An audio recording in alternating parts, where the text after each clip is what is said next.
VP Sara hiniling sa ICC na pabilisin ang paglilitis kay FPRRD. Nakatakda pa sa Nobyembre ang paglilitis kay dating Pangulong Rodrigo Duterte sa International Criminal Court. Pero iginiit ni Vice President Sara Duterte na masyado pa itong matagal dahil 1 taon at 4 na buwan na ang lumipas mula nang maditini ang dating Pangulo. Umaasa si VP Sara na kilalanin ng ICC ang presumption of innocence at mapapabilis ang proseso ng paglilitis dahil na rin sa edad ng dating Pangulo. Inamin din ni VP Sara na hanggang ngayon ay galit pa rin ang kanilang pamilya sa paraan ng pagkakadala umano kay dating Pangulong Duterte sa ICC. Bagamat sinusunod nila ang proseso ng korte, sinabi niyang nananatili ang kanilang pagdududa sa pagiging objective ng ICC sa paghawak ng kaso. Ibinahagi naman ni VP Sara ang pangamba niyang maaaring hindi na makabalik ng buhay sa Pilipinas ang kanyang ama kung lalo pang tatagal ang paglilitis.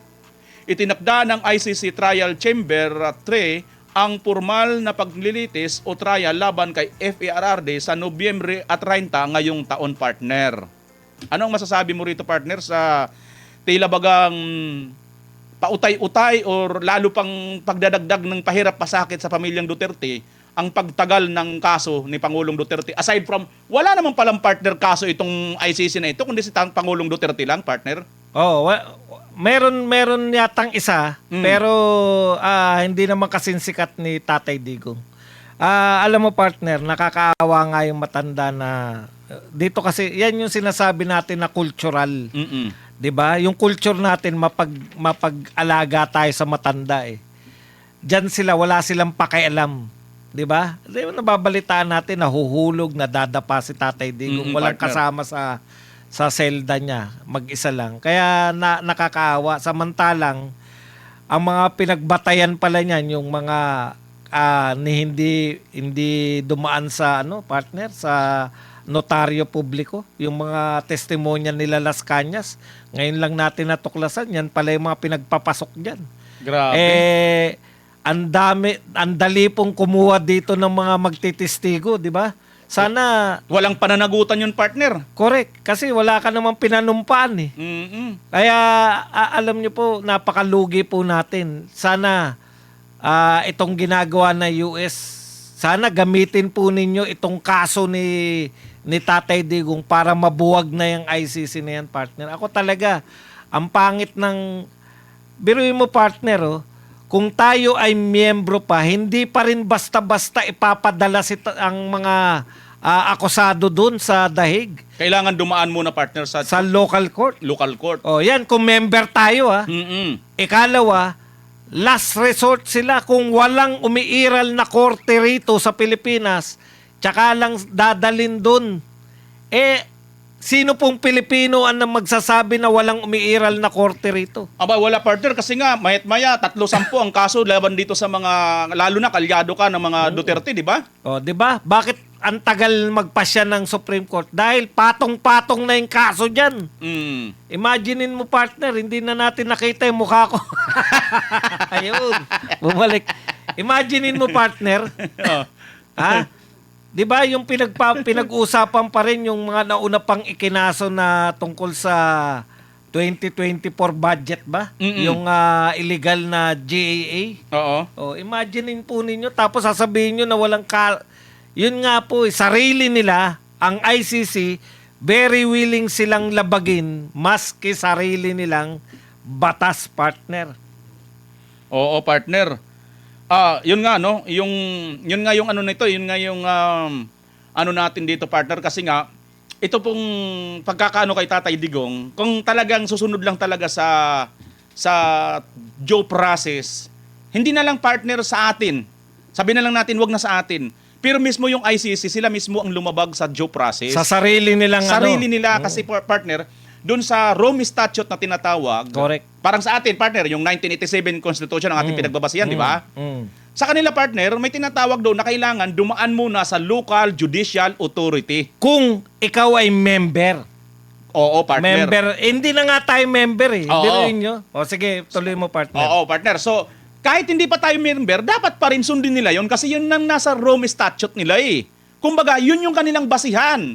Kaya nga sila nakatayo ng nandyan kasi nga may pundasyon sila, isa yan sa foundation nila. Correct. Kailangan, bago nila tanggapin ng isang akusado, tiyakin muna nila na ito ay pinadaan sa tamang due process or dumaan ito sa local judicial authority, which is yung Pilipinas, kasi Pilipino si Tatay Digong. Now, Correct. tungkol dyan, partner, ako mismo ang tatayo na maaaring testigo. Bakit?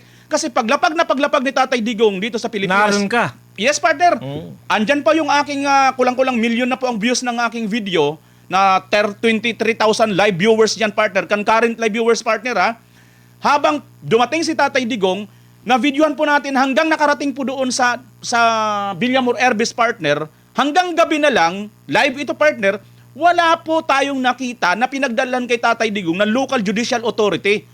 Sapagkat ang Villamor Airbase, hindi naman po yan judicial or local court ng Pilipinas. Kaya doon pa lang, partner, dapat tinanong na ng o inalam na ng sinong anong korte ang nagpadala sa amin. Kunwari, tatanggapin si Tatay Digong. Asan yung patunay na ipinag-utos ng korte ng Pilipinas na dalhin dito si Tatay Digong? Kung wala niyan, pauwiin na dapat yan. Correct, partner. Kung ito talagang ICC ay mayroon talaga silang tinatawag na motu proprio na moralidad, partner. Correct. Kaya nga tama si Trump, President Trump, na wala itong karapatan kasi nga sila mismo hindi nila sinusundan ang sarili nilang rules. Tingnan nyo ha, isa pa. Ang issue pa sa kanila itong kanilang mismong dating head prosecutor na si Karim Khan. Karim Khan. Karim Khan. Kabi-kabilaan ng kaso. Tinanggal pa nga nila, partner Tinanggal pa nga nila, so wala talagang walang moral ascendancy itong ICC para maghusga sa mga ibang nationality, lalo na nga at hindi nyo pa member. How come na manghuhusga kayo ng ibang tao, mismong sarili ninyong bakburan, may mga issue kayo, partner? Correct. At saka iba yung kultura nyo dyan. Yung kultura nyo, mapagkalinga kayo sa mga adik. Kasi, partner. At mga MPA, partner. Sa kanila kasi, partner, hindi nila ganong problema. Iba yung problema nila ron Yung adik sa kanila, tinotolerate nila. In fact, para maging safe, maging safe yung paggamit nila ng droga, sila na nagsusupply. Diyan sa Amsterdam na yan, di ba, partner? Oo. Bahagi yan ng Netherlands. Ayan yung problema dyan, yung magkaiba tayo ng kultura. Dito po, ang pagiging addict dito, yung paggamit lang po ng ipinagbabawal na gamot ay bawal na. Bawal na sa batas. Sa kanila, hindi, partner Partner, yung sinabi mo kanina na sila yung nagsusupply, alam mo, partner, ako bilang isang vlogger, minsan nanonood ako ng iba't ibang mga vlog. Lalo na ngayon, partner, tungkol sa ibang bansa, mga international vlogger. Alam mo pa, partner, may napanood ako dyan, parting German, Parting Europe. Basta parting Europe. Alam mo pa, partner, yung isang vlogger dyan, abay siya pa yung parang sinusumbong ng mga adik sa pulis. Oo, partner. Bakit daw? Oo. Kasi nga, parang inaano daw niya, iniisturbo niya yung mga adik. Ganon katalamak dyan sa parting Europe na yun, partner. Yun nga yung partner, magkaiba tayo ng kultura. Oo. Di ba? Kasi dyan sa kanila, hindi naman perwisyo social problem yung pagiging addict. Kasi nga, personal problem at saka health problem yung pagiging addict sa kanila. Dito sa atin, social problem kasi hindi naman sinusuplayan ng gamot yung mga addict dito. Sila ang nagpo-provide kung paano sila bibili ng kanilang mga gagamitin. Kaya, saan sila kukuha? Kaya yung dito sa Pilipinas, mahirap na nga, pati mga tabo kaldero, partner, na ibebenta ng mga addict. Yan talaga katwiran ng mga addict. Pagbenta ng gamit, addict. Correct, partner. Di ba? Kahit na may kakailangan lang ako, kaya wag na kayo magtaka kung bakit benta ng benta. Oo. Tama ka dyan, partner, no? Natin, no? Oo, partner. Bebenta ng ginto, bebenta ng tabo, kaldero. Oo, lahat na lang binebenta. Meron pa ako nabalitaan, partner. Ano yung partner? Yung nanay niya, pagising, ang liwanag naman ng bahay natin ngayon, yung pala, binenta na yung bubong. Totoo yan. Siyempre, sa lugar ng mga mahirap, pwede ka magbenta ng bubong, partner. Kala ko, Maghihilamos lang yung nanay. Ang liwanag daw. Yung pala, wala na siyang bubong. Iba naisip ko dun sa sinabi mo ang liwanag paggising ng nanay eh. Bakit? Ang akala ko si San Pedro na yun ka. Hindi maliwanag kasi dahil naibenta yung bubong. Ayun pala yun, bubong. Oh, pati bubong binibenta. Shoutout muna kay kay Amor de Pueblo at Jongjong at saka si Kamuti Muto, ang ating moderator. Shoutout sa inyo mga bagong pasok, mga kabirada ha. Okay, partner, at tuloy pa tayo. Siyempre. Mayroon yata tayong breaking news, partner, pero breaking confirm news. muna natin ha. Confirm muna natin kung isisingit kung isisingit na natin. Partner. Okay na yan. Pinadala na sa atin. Okay, sige. Isingit na muna natin siguro to, partner. Itong mga breaking news. Ito po ay post ng Inquirer.net. Sabi dito, partner. Sabi dito, breaking, graft in plunder complaints against Senator Lorin Ligarda and her son, Rep. Leandro Lebeste, are now under the preliminary investigation stage. Ombudsman Jesus Rimulya. Ay, grabe naman, Wala partner. na talagang patatawarin. Iniisa-isa talaga, partner. Halos lahat na po ng ating minority ay makakasuhan na. Grabe. Graft ito, partner, sa kanilang mag-ina, graft in plunder.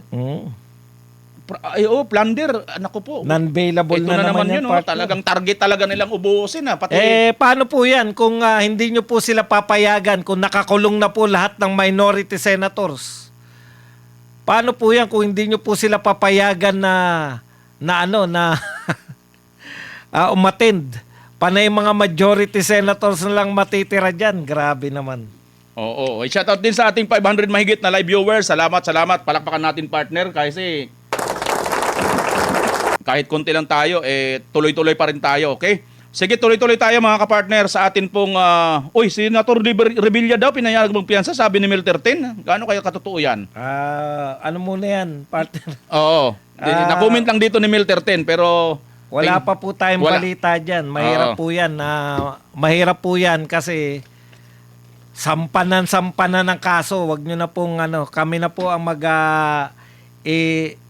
muna natin yan. Madali lang naman po matukoy kung ang isang balita ay hindi po fake news. Pag binalita po yan ng karamihan po ng mainstream media. Oo, partner. Wala po naman tayo nakikita ngayon na pinayagan si... wag po kayo mag-alala. Kung pinayagan po, di matutuwa po tayo. Pero kung hindi po namin ibabalita muna yan. Okay, tama ka dyan, partner. At dahil dyan, partner, tungkol ito sa fake news ang ating susunod na topic. Yan. Okay. Ito, partner, tama ang inyong advice. Punta na natin itong isang ating topic, partner. Nananawagan ako sa editorial at social media departments ng Abante kaugnay ng paglalathala noong Hulyo 29, 2026 ng isang sadyang pinutol in-splice, partner, at mapanling lang na video ng aking talumpati sa mga opisyal na social media platform ng organisasyon ng balita.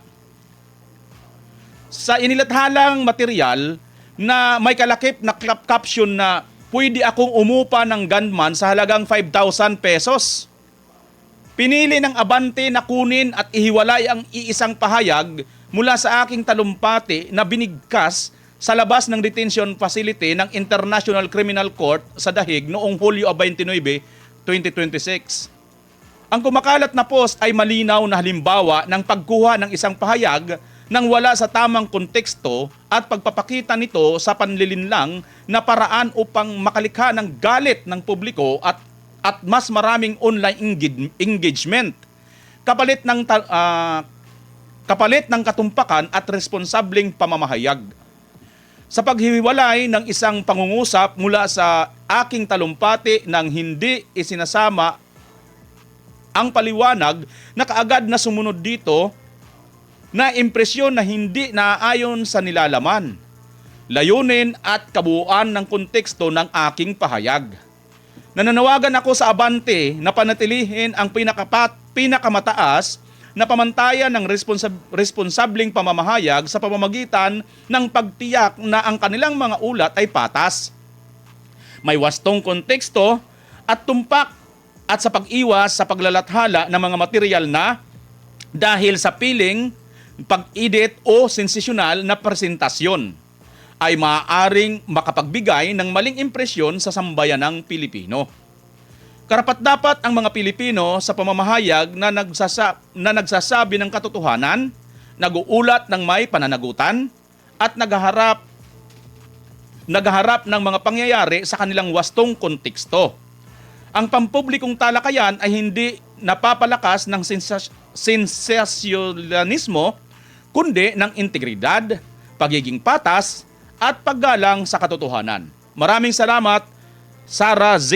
Duterte, pangalawang Pangulo ng Pilipinas. Partner, ayan na ang ating ngayon dito. Tama-tama yung sinabi natin kaninang, inaano mo kaninang comment, nireaksyonan mo ng ating kasama dito. Jinggoy ba yung sinabi? Jinggoy yung? Yung sinabing ano? Yung, eto po, bago natin sagutin yan. Si Revilla yun. Si Ramon Revilla. Ito po, kumpirmado. Yan. No, madali naman tayong kausap eh. Just in, pinayagan ng Sandigan Bayan 3rd Division si dating Senator Bong Revilla na makapagpiyansa para sa kanyang kasong malversation. Itinakda ng korte ang piyansa sa halagang 1 million. Yan po ang kapapasok na balita. So, totoo po yung sinabi ni Mel 13. Tama ka dyan, partner. Mel Ramon 13. Revilla ba? Tama. Okay. Ramon Revilla nga. Kala ko si Jinggoy. Ramon Revilla po ang pinayagan na makapagpiyansa. So, sa makatuwid, partner, may pag-asa tayo na piansable, makapagpiyansa itong si Marcoleta at saka si Jinggoy Estrada. Kaya good news po yan para po sa mga Revilla sa Cavite.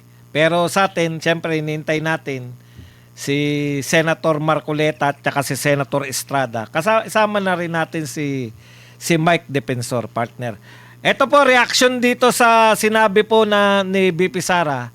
Nakakatakot po to kasi alam na nga natin, katulad po niyan, ginamit na po talaga yan ni Redon. No? Yung sinasabi na 5,000 pwede.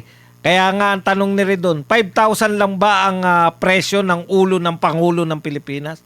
Ikaw na Redon ang naglagay sa utak mo dahil ikaw ay, kumbaga yung salita ni BP Sara, in out of context na nga ng balita, sinigundahan mo pa ng chismis. Chismis lang po yan. Partner, may pananagutan dito si Ridon. Alam mo naman partner, sila, may pananagutan man sila o wala silang pananagutan, hindi po pantay ngayon ang pagtingin ng tumitingin, partner. Huwag kayong mag-alala, matatapos din lahat tong mga paghihirap natin. Pang-aapi. Okay. Ganito yung sinasabi ko kanina, na dalawa yung may usapin ng splice video. Ganito sana ang paliwanag, Shell Jokno. Kumuha ka ng paliwanag dito kay BP Sara. Pinaliwanag yan ni BP Sara, kung susundan mo lang yung susunod niyang sentence, malalaman mo na ang tinutukoy niya rito, yung madali, kumbaga ito partner, hinahalimbawa ni BP Sara, na kung ako ay mayroong mister na babaero. BMR. Ha? Bakit napaha ka? Sabi ni BP Sara, Wala akong kung alam ako dyan. ay mayroong mister na babaero, I'm innocent, Your Honor. pwede ako sa sitwasyon ng Pilipinas ngayon, Mm. pwede ako makapag-hire sa halagang 5,000 lang Mm. ng gugurgur sa mister ko. At yan po ay EJK. Ang punto dyan ni BP Sara, hinahalimbawa niya lang yun, yung pwedeng makapag-hire yung mga tao ngayon sa Pilipinas ng 5,000 para ma-EJK yung kanyang asawa. Eto raw mga ganito, isinasama po yan sa EJK ni Tatay Digong. Yun yung punto ron ni BP Sara, nagpapakita siya ng sitwasyon na yung EJK ni Tatay Digong na binibintang sa kanya yung lahat ng namatay nakasabay ng kanyang war on drugs, ibinibintang sa kanya, yun yung halimbawa ni BP Sara na hindi lahat ng EJK ay kasama o dapat ikinakaso kay Tatay Digong, partner. Ay, tama ka dyan, partner. Ako ay... Hindi ka makapagsalita, alam ko, dahil na ikaw ay ramdam mo yung sinabi ni BP Sara. Kung ako ay may babaerong asawa. Sa totoo lang, partner, May maganda kakilala ka ba may babaerong asawa, partner? Oh, partner, mayroon. Shoutout Kamuti-Muto. Natitigilan ka sa salitang babaero. Tanong natin kay Kamuti-Muto. Yun, ganun ang paliwanag ng splice. Mm. Napapaliwanag mo yung kay joke no. Sinabi lang nila splice kaya dapat sampahan ng kaso. Mahilig kayo. Oo. Salamat tayo kay Mahilig kayo magkaso, Oo. pero yung hinilimbawa ni BP Sara, babaerong mister. Salamat tayo kay kay Kamuti-Muto ha. Ay kay kay Milter 10 dahil binigyan niya tayo ng idea at lalo na nga mga partner. Kasi nga napapanahon, tumugma rin naman partner ng kanyang komentaryo kasi nga yun ang susunod nating comment eh. Ayun na ang susunod nating topic eh. Kasi nga partner, ito. Kaso abutan na tayo. Oo, abutan na tayo ng oras, kunti na lang. Pero partner, ganito nga yan, di ba? Tayo ng mga vloggers, alam nyo naman natin, katakot-takot yung fake news dun sa kabila. Correct. Kabilang kubol ng mga vloggers. Tayo, kunting kibot lang natin, katakot-takot din na kaso ang isasampa sa atin, partner. Di ba? Oo. Sasabihin nila, fake news tayo. Pero partner, vlogger to vlogger o kaya mga social media, iba ito eh. Abante ano na to eh. Kumbaga, mainstream na to, partner eh. Mainstream na. Oh. Oo, so tapos ganito, mayroon pa akong nakakitang mga nito partner eh. Hindi ko lang masyado basta may kakaiba, may something dito pag gumawa siya ng mga thumbnails partner o kaya Yung abante. Oo. Mm. May kakaiba, minsan gumagamit siya bibot. Ganun ba? 'Di ba sa mga lang ito, sa mga social media vlogger lang para maklikbait yung tao. Hindi partner, kasi iba yung dyaryo na malaki. Oo. Wala talaga yung mga ganun salita. Pero ito kasing abante, Tabloid ba? Tabloid kasi to. Kaya ganyan talagang salitaan dyan sa tabloid.